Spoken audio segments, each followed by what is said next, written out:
व सर्व मान्यवर आणि इथे उपस्थित असलेले आपले स्टेम फोरमचे सदस्य यांचं सर्वांचं या स्टेम फोरममध्ये कार्यक्रमामध्ये स्वागत. सर्वात आधी मी स्टेम फोरमचे सर्व सदस्यांना विनंती करतो की त्यांनी स्टेजवर येऊन आपलं विज्ञान गीत सादर करावं.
सर्वांचे धन्यवाद. अतिशय छान पद्धतीने आपण दरवेळेस सादरीकरण करत असतो. तर आजचे या तिसऱ्या पर्वातले 5वे पुष्प गुंफण्यासाठी सर्वप्रथम आपल्या प्रशालेचे मुख्याध्यापक श्री DS गुजरात सर चालू राहू.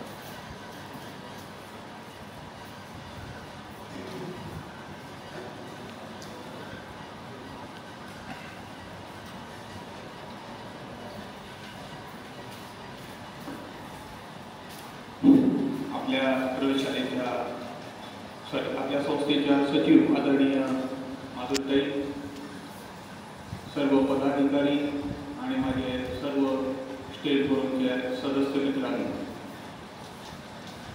तिसऱ्या पर्वाच्या 5व्या कार्यक्रमामध्ये मी तुमच्या सगळ्यांचं शब्दसुमनाने स्वागत करतो. पहिल्या पर्वामध्ये मी केमिस्ट्रीचा विषय घेतलेला होता. दुसऱ्या पर्वामध्ये मी मॅथमॅटिक्सचा विषय घेतलेला होता. आता या तिसऱ्या पर्वामध्ये मी बायोलॉजीचा विषय घेऊन त्या ठिकाणी सादरीकरण करणार आहे. उद्देश हा आहे की त्यामध्ये आपल्या माझा जो विषय आहे त्या विषयाव्यतिरिक्त आपण जे काही विषय शिकवतो त्या विषयामध्ये सुद्धा आपण काहीतरी प्रावीण्य किंवा आपली उन्नती झाली पाहिजे, हा त्यामागचा उद्देश आहे. आणि म्हणून मी कुठेतरी एक समोर यावं म्हणून मी बायोलॉजीचा विषय घेतलेला आहे. होऊ शकतं की त्याच्यामध्ये माझ्याकडनं काही चुका होऊ शकतात, परंतु मी माझा प्रयत्न करणार आहे तो तुम्ही त्या ठिकाणी स्वीकारावा. आणि मी माझ्या विषयाला याची सुरुवात करतो. विषयाकडे जाण्या अगोदर काही आपण बघणार आहोत. सगळ्यात अगोदर रिप्रोडक्शन. रिप्रोडक्शन म्हणजे काय? Formation of new organism of a same species by an earlier existing organism is called as reproduction. म्हणजे एकाच जातीतल्या सगळ्या ज्या काही त्या ठिकाणी ज्याच्या पूर्वीप्रमाणे आहेत तसेच नवीन जीव निर्माण होणं, यालाच आपण त्या ठिकाणी प्रजनन असतो. Reproduction occurs by mainly two methods. First is asexual method and reproduction, and the second one is sexual reproduction. So first we have to learn here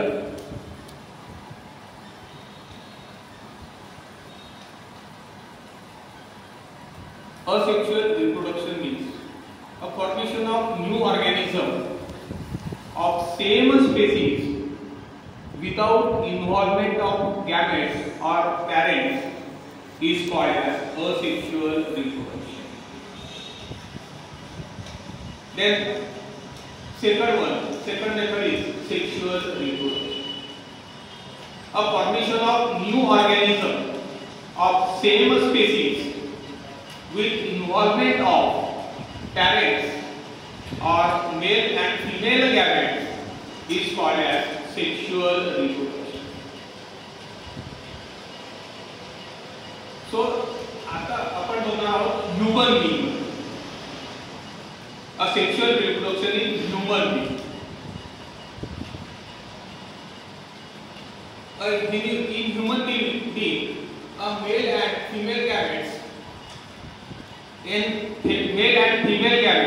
are formed by meiosis process.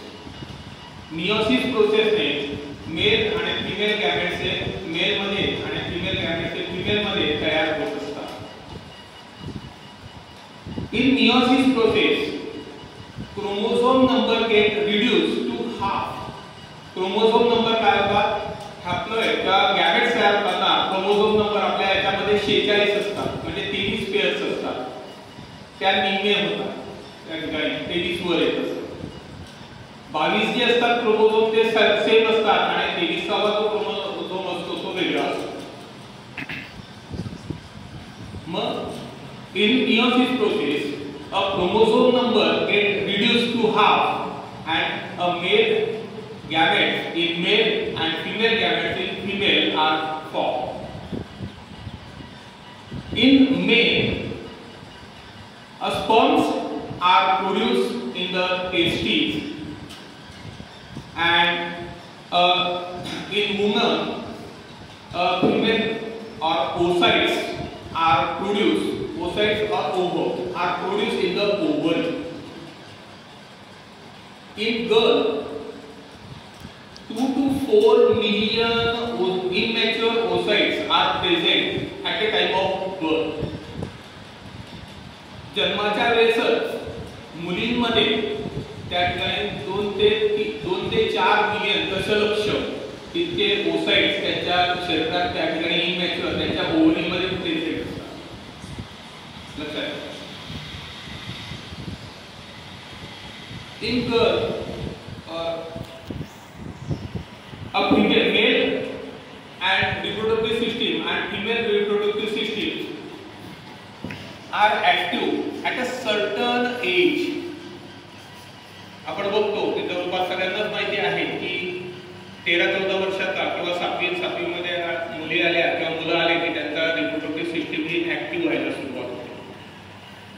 ती active होत असताना mail मध्ये testosterone या हार्मोनमुळे ती active होत असते आणि female मध्ये म्हणजे मुलींमध्ये ती एस्ट्रोजन आणि प्रोजेस्टेरॉन या हार्मोनमुळे ऍक्टिव्ह होत असते आणि हे हार्मोन एंडोक्राइन ग्लॅंड्समुळे त्या ठिकाणी प्रोड्यूस होतात. जे आपल्या शरीरामध्ये एंडोक्राइन ग्लॅंड्स असतात त्याच्यामुळे ती त्या ठिकाणी जे हार्मोन्स त्या ठिकाणी प्रोड्यूस व्हायला लागतात आणि नंतर ती जी रिप्रोडक्टिव्ह सिस्टीम असते मग मेल मध्ये असो की फिमेल मध्ये असो ती त्या ठिकाणी काय होते ऍक्टिव्ह होत असते.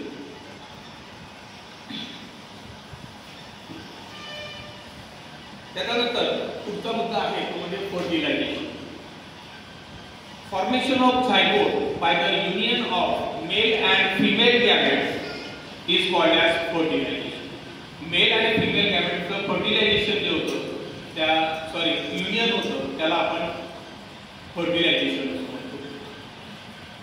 The zygote undergoes repeated mitotic cell division and embryo is formed. After fertilization झाल्यानंतर ती जी एक सेल तयार होते मेल आणि फिमेल गॅमेट्स मिळून त्याला झायगोट म्हणतो. त्या झायगोट मध्ये असणाऱ्या सेलचं काय होतं मायटोटिक सेल डिव्हिजन होतं. एकापासून 2, 2 पासून 4, 4 पासून 8 अशा पद्धतीने आणि त्यालाच आपण एम्ब्रियो म्हणतो. Such embryo is implanted in the uterus. Placenta is formed and such placenta is used to supply the food. तो प्लासेंटा निर्माण होतो आणि तो प्लासेंटा काय असतो सप्लाय ऑफ फूड करतो. Such placenta is released by human placental lactose. या हार्मोनमुळे हा प्लासेंटा रिलीज होत असतो म्हणजे त्या गर्भामध्ये गर्भ तयार झाल्यानंतर झायगोट एम्ब्रियो तयार झाल्यानंतर तो प्लासेंटा निर्माण होतो. तो या ह्यूमन प्लासेंटल लॅक्टोजेनमुळे त्या ठिकाणी तयार होतो. Such human placental lactogen is used for the growth of fetus and it is released up to the birth of the baby.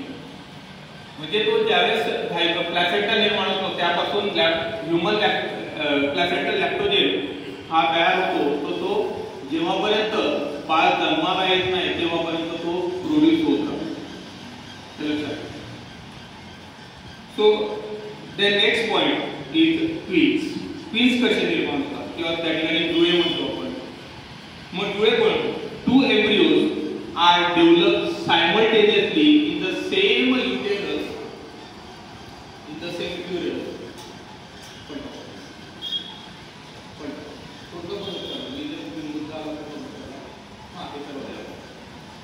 Two embryos are developed simultaneously in same uterus and thus two new offspring are formed. Such offspring are called as twins. गर्भामध्ये कधी-कधी काय होतं की 2 embryos त्या ठिकाणी तयार होतात. ते कसं होतात मी सांगणार आहे पुढे. पण ते जर सायमल्टेनियसली त्या ठिकाणी तयार झाले डेव्हलप झाले आणि त्याला आपण त्या ठिकाणी न्यू ऑफस्प्रिंग जन्माला आले ते दोघं तर त्यांना आपण ट्विन्स जुळे म्हणतो. मग या जुळ्यांचे सुद्धा 2 प्रकार आहेत. तर twins have 2 types, monozygotic twins and dizygotic twins. Monozygotic twins during the embryonic development within 8 days of formation, two groups are formed here. Means embryos are divided into two types of groups, and both are developed simultaneously in the same uterus, and two new offspring are formed. Such are called as monozygotic twins. म्हणजे काय होतं की zygote formation झाल्यानंतर 8 दिवसाच्या आत त्याचं तर mitosis division होतच राहतं, एम्ब्रियो तयार होत राहतो. तर त्या 8 दिवसाच्या आत जर त्यांचे 2 ग्रुप तयार झाले and both are develop separately, आणि ते जे 2 ऑफस्प्रिंग तयार होतील त्याला मोनोझायगोटिक ट्विन्स असं म्हणतात. Monozygotic twins are genetically similar to each other. Monozygotic twins जे असतात ते जेनेटिकली असतात सिमिलर. त्याच्यानंतर पुढचा मुद्दा आहे तो म्हणजे डायझायगोटिक ट्विन्स. पण त्याचा ओके एक मिनिट बरोबर. त्याचबरोबर आपण बघतो समाजामध्ये की आपल्याला जुळे पाहायला मिळतात, दोघं सारखे असतात. Means in monozygotic twins, both offspring or both babies are similar in their appearance and gender also. ते दोघं जे मोनोझायगोटिक ट्विन्स असतात त्यांचा अपीअरन्स मागे आपल्याकडे 2 वर्षापूर्वी मला वाटतं आपल्याकडे 2 मुली होत्या नागरवाडीच्या, रिद्धी आणि सिद्धी. तुम्ही माहिती असेल, तुम्ही शिकवलेत करताना दोघं सारखे दिसायचे, आपल्याला ओळखता येत नव्हतं. हे जे असतात ना हे मोनोझायगोटिक ट्विन्स आहेत, हे लक्षात घ्या. त्यांचं जेंडर एक तर दोघं मुलंही असू शकतात किंवा दोघं मुली असू शकतात. पण एक उदाहरण दिलं की आपल्या शाळेतच होतं, रिद्धी आणि सिद्धी, त्यांच्या घरचे लोक त्या ठिकाणी ओळखू शकत होते, आपण ओळखत नव्हतो. आपण रिद्धीला सिद्धी म्हणायचो, सिद्धीला रिद्धी म्हणायचो. हे लक्षात घ्या. त्याच्यानंतर पुढचा मुद्दा आहे तो म्हणजे डायझायगोटिक ट्विन्स.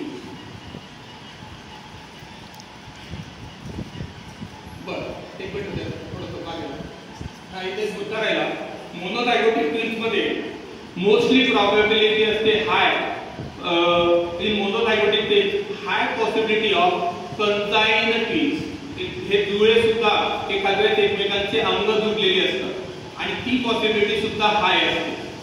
कोणाचं डोकं आता इथं दाखवलेलं आहे ते डोकं जुळलेलं आहे, कोणाचं पोट जुळलेलं असतं, कोणाचे हात जुळलेले असतात असे, आणि ते ऑपरेशन करून तुम्ही त्यांना दोघांना वाचवू शकता. लक्षात घ्या. पण असे सुद्धा म्हणजे मोस्ट प्रोबॅबल त्या ठिकाणी हाय पॉसिबिलिटी असते की कंजाइन ट्विन्स त्या ठिकाणी निर्माण होत असतात.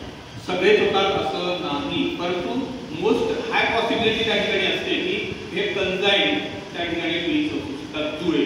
त्याला सियामी असं सुद्धा म्हणतात, त्याला सियामी असं सुद्धा म्हणतात. त्याच्यानंतर दुसरा मुद्दा आहे तो म्हणजे dizygotic twins. Occasionally two type oocytes are released from the ovary and they fertilize with 2 separate sperms and 2 zygote forms, then embryo are formed and 2 new offspring are developed there. Then such a twins or such offspring are called as dizygotic twins. कधी कधी काय होतं, occasionally होतं, सगळ्यांमध्ये होतं असं नाही. Occasionally आपण पेपरांमध्ये बातम्या वाचतो की किडे झाले, डोळे झालेले आहेत, ते वाचतो आपण. हे तर होतं कधी कधी, पण हे ऑकेजनली होतं. आता या डायझायगोटिक ट्विन्समध्ये काय होतं की त्याच्यामध्ये ज्यावेळेस ऑकेजनली एक ओव्हरीमधून एक ओव्हम ओसाइट जर त्या ठिकाणी रिलीज होत असेल कधी कधी 2 होऊन जातात ऑकेजनली. मग अशा वेळेस ते दोघं ओसाइट्स जर त्या ठिकाणी 2 सेपरेट स्पर्मशी जर फर्टिलाइज झाले तर त्या ठिकाणी 2 सेपरेट झायगोट तयार होतात, 2 सेपरेट एम्ब्रियो तयार होतात. त्याचं फॉर्मेशन त्या ठिकाणी नंतर डेव्हलपमेंट 2 ऑफस्प्रिंग जन्माला येतात आणि त्यांना आपण डायझायगोटिक ट्विन्स असं म्हणतो. हे dizygotic twins, both dizygotic twins are genetically different and maybe same gender and a different gender is also depends on the sperms. हे लक्षात घ्या की कोणत्या स्पर्म म्हणजे त्या स्पर्म मधला जो शेवटचा जीन्स आहे की जो 23वा असेल तो XX असेल तर दोघं गर्ल्स सुद्धा येऊ शकतात, एक त्या ठिकाणी X आणि दुसरा Y जर असेल तर त्या ठिकाणी हे होऊ शकतं की एक मुलगी आणि एक मुलगा. आपण समाजामध्ये पाहतो ते दोघं आणि ते जुळे असतात परंतु त्यांच्यामध्ये त्या ठिकाणी जेनेटिकली ते डिफरंट असतात, लक्षात. So then our today's point is or lecture presentation is on the development of fetus. आज माझं जे प्रेझेंटेशन आहे ते झालं डेव्हलपमेंट ऑफ फीटस की 9 महिन्यामध्ये कशा पद्धतीनं बाळाची वाढ होत जाते. आपण बघू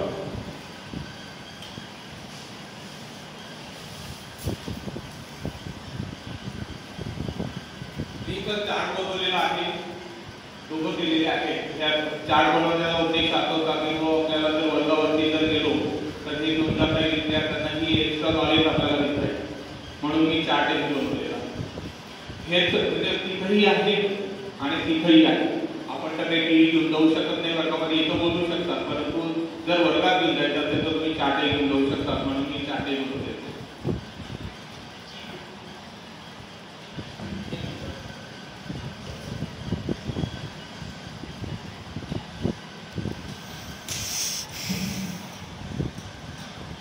First month, at the end of 2 weeks, zygote is in the size of pinhead. बघा किती म्हणजे तुम्हाला याच्यावरून लक्षात येईल की किती क्रिटिकल आपल्या आपण जन्माला येतो त्यावेळेस कशा पद्धतीने आपली डेव्हलपमेंट होते हे तुमच्या लक्षात येईल. झायगोट फॉर्मेशन झाल्यानंतर 2 हफ्त्याचा जो त्या ठिकाणी एम्ब्रिओ असतो तो फक्त पिनहेड आपलं जे टाचणी असते त्या टाचणीचं जे हेड असतं तितकाच असतो. बघा लक्षात घ्या. At the end of the 2 weeks zygote in the size of pinhead. In first month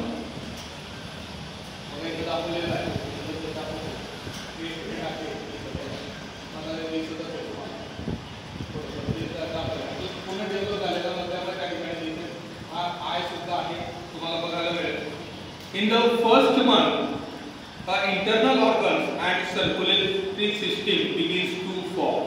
पहिल्याच महिन्यामध्ये त्याचं पिनहेड इतकाच असतो बघा आणि तरी त्याच्यामध्ये internal organs and circulatory system form व्हायला सुरुवात होतात. लक्षात. Then heart begins to beat. Heart सुद्धा त्या ठिकाणी बीट व्हायला लागतं पण अजून इतकं पूर्ण प्रमाणात नसतं पण तो बीट व्हायला लागतो. पण यू कॅनॉट तुम्ही त्या ठिकाणी डॉक्टर जे बघतात त्याच्यानुसार त्या ठिकाणी तुम्ही हे करू नाही शकत, हेल्प करू शकत. The beginning of small arms and legs. बघा इथे लेग्स त्या ठिकाणी वर आणि हे आर्म वर त्या ठिकाणी सुरुवात होते.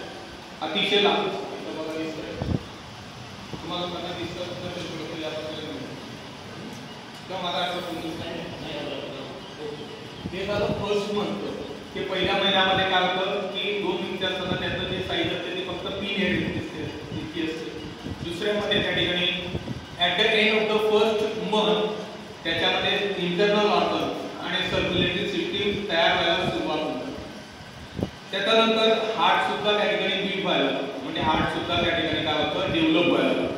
आणि चौथं आहे की small arms and legs are also form begins to form. सुरुवात व्हायला सुरुवात. In the second month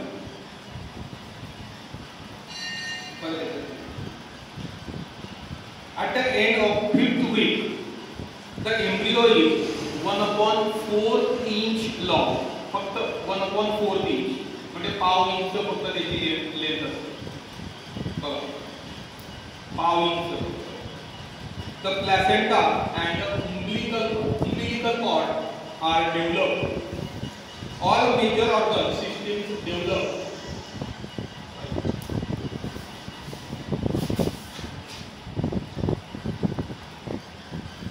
At the end of the 5th week, embryo is near about 1/4 inch long. फक्त पाव inch long. Then second, placenta and umbilical cord are developed here. Then the This third, all major organs systems are developed. त्याच्यामध्ये शरीरामध्ये ज्या काही major organ system असतील त्या develop व्हायला सुरुवात होते. तर टिश्यू, मग प्लॅसेंटा म्हणजे काय? What is meant by placenta? The tissue that connects the sac around the body of the baby is called as placenta. त्या बेबीच्या त्या ठिकाणी सभोवताली जे काही त्या ठिकाणी एक सॅक असते त्याला प्लॅसेंटा असते. Such a placenta is used to nourishment of this baby and supply of food or supply of nutrition and provide the oxygen to that baby. त्या बेबीला त्याच्यापासून त्या ठिकाणी काय होत असतं की नरिशमेंट म्हणजे त्याचं पोषण होत असतं आणि त्याचबरोबर त्याला रेस्पिरेशनसाठी ऑक्सिजनची सुद्धा त्या ठिकाणी सप्लाय या याच्या माध्यमातून होत असतं. त्याचबरोबर पुढचं जे आहे ते म्हणजे amniotic fluid present around the body of the baby. त्या बेबीच्या सोबत आहे त्या ठिकाणी काय असतं amniotic fluid असतं. ते amniotic fluid चा उपयोग आहे. Such amniotic fluid is to protect the embryo. बऱ्याच वेळेस काय होतं की लेडीजला कुठेतरी आघात होतो, पडतात, काही होतात, घरातली कामं करत असताना किंवा कुठे करत असताना एखाद्या धक्का लागतो, मग त्या एम्ब्रियोला किंवा त्या बेबीला इंजुरी होऊ नये म्हणून हा एक प्रकारे शॉक प्रूफचं काम करतो. amniotic fluid जे त्या बेबीच्या around it protect the embryo and also help the baby. Your baby's lungs, त्या बेबीच्या लंग्सला सुद्धा त्या ठिकाणी ते प्रोटेक्ट करत असतात आणि त्याचबरोबर to maintain the constant temperature सुद्धा मेंटेन करण्याचं काम हे amniotic fluid त्यांच्यामध्ये करत असतं. लक्षात. त्याच्यानंतर पुढचं घेऊया तो म्हणजे थर्ड मन.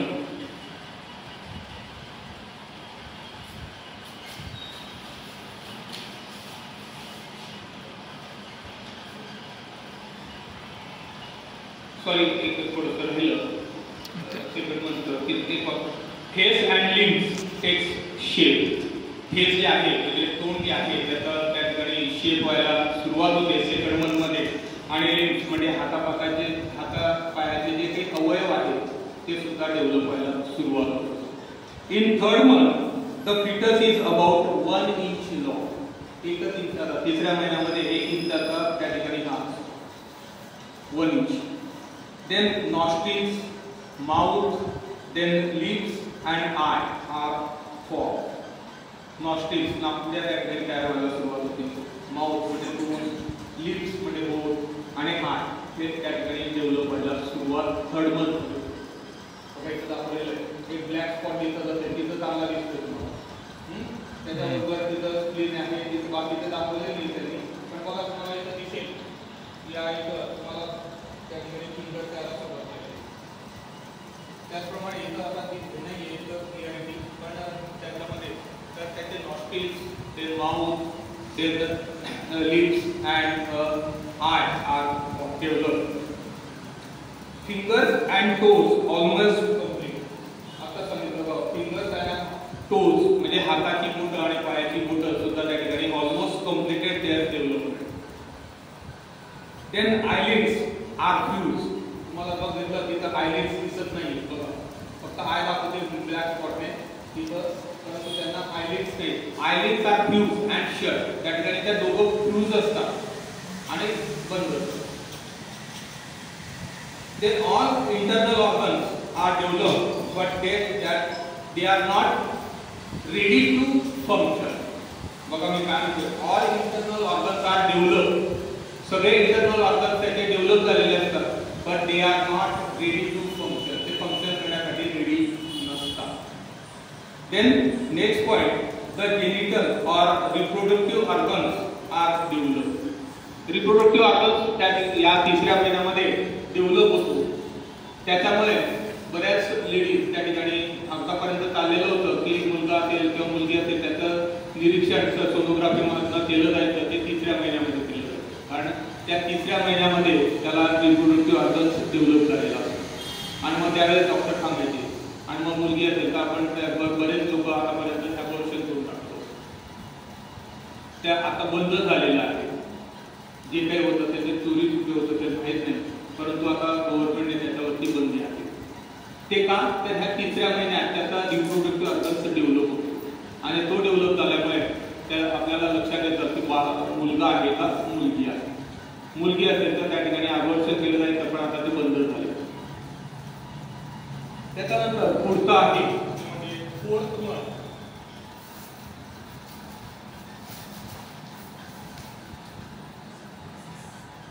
In 4th month, the fetus is about 3 inch long. 3 inches long असतो. Baby is covered with a layer of thick downy hair called as lanugo. त्या बाळाच्या अंगावरती एक downy hair, thick downy hair असतात. त्याला आपण लव म्हणतो किंवा त्या ठिकाणी त्याला नाजूक लव किंवा गर्भलोम असं सुद्धा म्हणतो.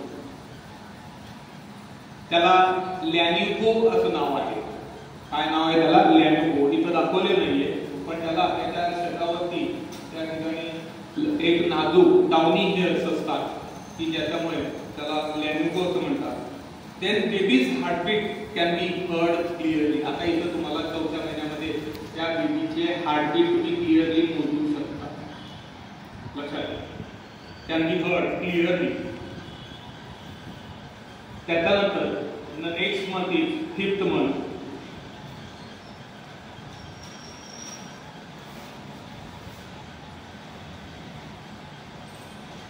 The fetus is about 6 inches long and weight is 4 to 5 ounce म्हणतात त्याला.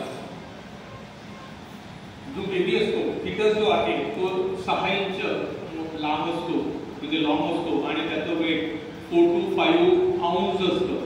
1 ounce means 113 ग्रॅम. लक्षात घ्या किती असतं? 113 gram. So 16 ounce means 1 pound. 16 ounce means 1 pound. 16 ounce आपण ते युनिट वापरत नाही, परंतु तिथं ounce दिले आहे. ounce मध्ये होतं तर 101 ounce म्हणजे 113 gram and 16 ounce means 1 pound. आपण बऱ्याचशा वेळेस जन्माला येतो त्यावेळेस विचारतो किती पाऊंडचा आहे, ते लक्षात घ्या. तर त्या दृष्टीने तुम्ही कन्वर्शन करू शकता. A protective coating form on the baby's skin. त्या बेबीच्या स्किन वरती त्या ठिकाणी काय होतं? A protective त्या ठिकाणी कोटिंग तयार होतं. त्याला व्हर्निक्स असं म्हणतात. त्याला व्हर्निक्स असं म्हणतात. Then here on eyelashes or eyebrows are appear. त्याच्यामध्ये त्याचा हे प्रोटीन तर दिसत नाहीये, परंतु पुढच्या महिन्यामध्ये तुम्हाला त्याच्या आयब्रोज चांगले दिसतील. या याच्यामध्ये काय होतं? 5व्या महिन्यामध्ये की त्या बेबीच्या आय लॅशेस जे आहेत, म्हणजे तो मला वाटतं माझ्या हिशोबाने तिथं दिलेलं नाही, परंतु आयब्रो आणि आय लॅशेसला एकच सांगितलेले बहु आहे. परंतु मला वाटतं की आय लॅशेस म्हणजे आपल्या ज्या पापण्या त्याच्यावरची जी काही केस असतात ते सुद्धा यायला सुरुवात होते आणि आयब्रो सुद्धा तयार व्हायला सुरुवात होते. The eye can open and blink. आता त्याचे काय झालेले आहेत? त्याचे जे काही आय लॅशेस आहेत, ते आयलेट्स आहेत, ते काय झालेले आहेत? ओपन झालेले आहेत. त्याच्यामुळे तो डोळे उघडदाब करतो, ब्लिंक करतो. Then next month means 6th month.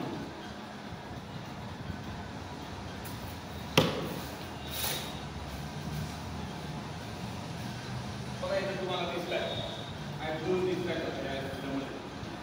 त्याच्यामध्ये बघा इथे दिसताय आयब्रोज मध्ये त्याचे आयब्रोज तयार झालेले इथे क्लिअर दिसतात. Here in the 6th month, fetus is 8 to 10 inches long. Baby's lungs are with amniotic fluid and baby has started breathing. याच्यामध्ये तो आता लंग्स त्या ठिकाणी त्याचे amniotic fluid जे असतात कव्हर्ड असतात किंवा त्याच्या आजूबाजूला सरपंच त्या ठिकाणी तो ब्रीदिंग करायला सुरुवात होतो. लक्षात ठेवा. If you talk or sing, babies can hear you. तुम्ही जर त्या ठिकाणी एखादं बोलत असाल किंवा गाणं गात असाल तर त्या ठिकाणी त्या बेबीला ऐकू यायला सुरुवात होते. तुम्हाला तो ऐकतो. म्हणजे म्हणून बऱ्याच वेळेस आईच्या गर्भामध्ये ज्यावेळेस बाळ असतं त्यावेळेस त्यांना अनेक चांगल्या गोष्टी वाचायला त्या ठिकाणी सांगितल्या जातात, कारण त्यामुळे त्याच्यावरती तो ऐकायला लागतो. मग त्याला ते जर ऐकायला त्या ठिकाणी तो घेतला तर चांगले संस्कार त्याच्यावर रुजतील, हा त्याचा मोठा उद्देश असतो. Then fat is starting deposit under the skin. त्याच्या याच्यावरती त्याच्या स्किनवरती आणि स्किनच्या खाली फॅट जमा व्हायला सुरुवात होते. Deposit under the skin. Then next is 7 months.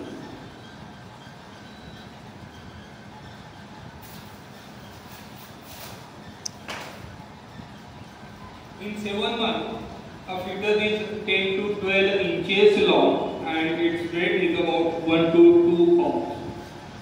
तो 10 ते 12 इंच त्याची वाढ झालेली असते आणि जवळपास त्याचं वजन 1 ते 2 पाउंड इतकं असतं. The baby now use the 4 senses. Now in this month, such baby is used 4 senses. First, vision. The second one is hearing. Now third one is taste and the fourth one is touch. Such type of 4 senses are used here baby in the 7th month. Then next, the baby practice the breathing. Baby जो आहे तो 7व्या महिन्यामध्ये ब्रीदिंगची practice करायला सुरुवात करतो. त्याची practice तो करत असतो. Then next is 8th month. पुढचं जे आहे ते 8th month.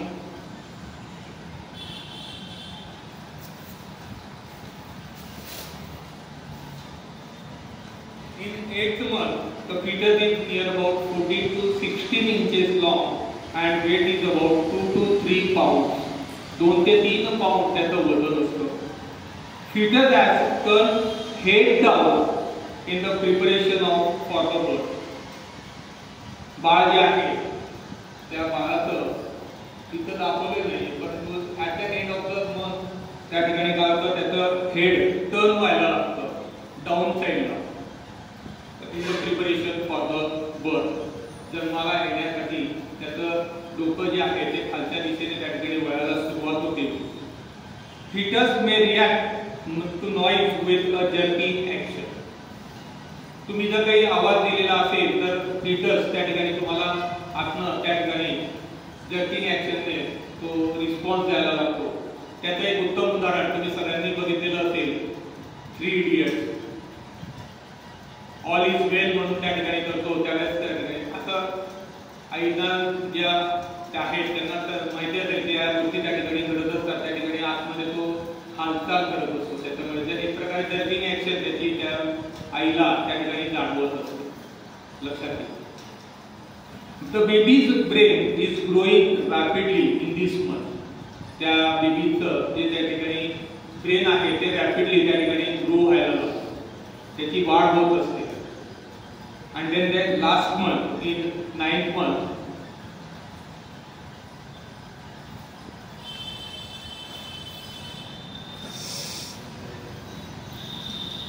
बघा याचं त्याचं आता त्या ठिकाणी डोकं खाली आलेलं आहे. तो प्रिपरेशन साठी तयार झालेला आहे, म्हणजे जन्माला येण्यासाठी. Fetus is about 17 to 18 inches long and the weight is about 5 to 6 pounds. त्याचं वेट असतं 9व्या महिन्यामध्ये ते जवळपास 5 ते 6 पाउंड असतं. Skin is smooth because of fat. त्याची जी स्किन झालेली असते ती स्मूथ झालेली असते कारण त्या ठिकाणी त्याच्यामध्ये फॅट असतात. Then disease fighting antibodies are taken from the mother's blood. आता तो जन्माला यायचा असतो म्हणजे त्याला आता सराउंडिंग एन्व्हायरमेंट मध्ये त्या ठिकाणी सर्वाइव्ह व्हायचं असतं, म्हणून जे काही अँटीबॉडीज आहेत तो त्या अँटीबॉडीज आईच्या ब्लड मधून तो स्वीकारत असतो. ती जेणेकरून बाहेर आल्यानंतर त्याच्यामध्ये सुद्धा अशा प्रकारचे अँटीबॉडीज त्याला काही सराउंडिंग मध्ये काही, कारण बाळ लहान असतं त्याला अनेक गोष्टी त्या ठिकाणी होऊ शकतात, डिसीजेस होऊ शकतात. मग त्याच्याशी फाईट करण्यासाठी तो आईकडनं अँटीबॉडीज घेत असतो. त्याच्यानंतर आहे oxytocin hormone release in the uterus. It works for the labor pain. After the completion of their development, baby's development, a labor pain is create in the mother's uterus. त्या ठिकाणी आईच्या गर्भामध्ये त्या ठिकाणी लेबर पेन व्हायला बऱ्याच वेळेस होत नाही. अशा वेळेस त्या ठिकाणी त्या आईला गर्भाचं त्या ठिकाणी लेबर पेन व्हायला वगैरे म्हणून त्या ठिकाणी डॉक्टर इंजेक्शन ऑक्सिटॉसिनचं सुद्धा इंजेक्शन देत असतात की जेणेकरून त्या ठिकाणी त्या आईचं गर्भामध्ये त्या ठिकाणी ते बाळ जन्माला येण्यासाठी लेबर पेन व्हायला सुरुवात झाली पाहिजे. जर झालंच नाही इंजेक्शन देऊन तरी तर मग त्या ठिकाणी सीझरिंग करावं लागतं. ते लक्षात त्याच्यानंतर सीझरिंग करावं लागतं. Oxytocin hormone release after the birth of the babies because to create the bond between the babies and the mother. त्याचबरोबर हे ऑक्सिटॉसिन हे त्या बाळाचा जन्म झाल्यानंतर सुद्धा त्या ठिकाणी काय होत असतं, त्या ठिकाणी रिलीज होत असतं.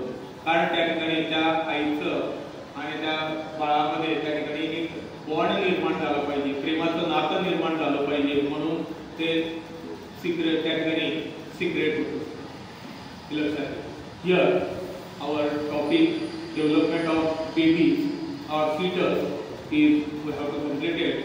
मी इथं माझा जो टॉपिक होता डेव्हलपमेंट ऑफ फीटस हा माझा कंप्लीट झालेला आहे. अशा पद्धतीनं बाळाची वाढ होत असते आणि 9 महिन्यानंतर काही बाळा 9 महिने घेतात, काही बाळा 9 महिने 9 दिवस घेतात, काही जास्त घेतात. हे मोजण्यामध्ये होऊ शकतं एखाद्या काउंटिंगमध्ये. त्यामुळे परंतु त्या बाळाची वाढ झाल्यानंतर ते जन्माला येतं कशा पद्धतीनं त्याची प्रत्येक